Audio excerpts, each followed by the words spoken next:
After capturing a state title in 2015, the Osseo football team dropped off last fall.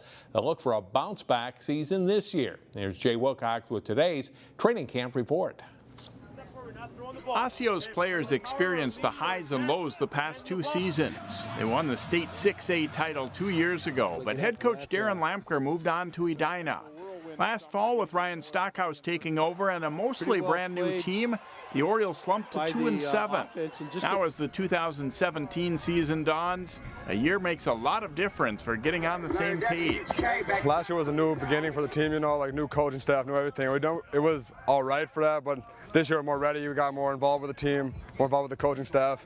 You know, to have an entire offseason with the team, to be in the building, to get to know who the guys are, you know, and to take a really good examination at what went down last year and how we can fix and improve on things. It goes a long way to put systems in place.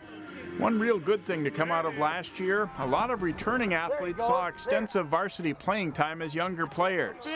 You know, last year we were in a scenario where we only returned a handful of guys, if that had varsity minutes.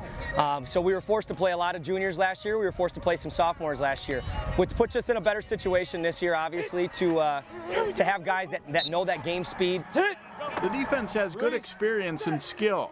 And Anthony Williams, linebacker Adam Lanners, and defensive backs Adam Plumhoff and Johnson Falla are among the guys to watch. Well, on defense, we have a lot of guys that are super athletic and can play a lot of positions. We're looking pretty good out there. I'm super proud about that because we're putting a lot of work this summer. On offense, quarterback Greg Arell returns and has a good receiving core with some size. Left tackle Brent Takouts leads the O-line. We've gotten bigger, we've gotten faster, we got some good athletes. You know, last year we had a hard time running the football. I think that's going to be a strong point for us this year.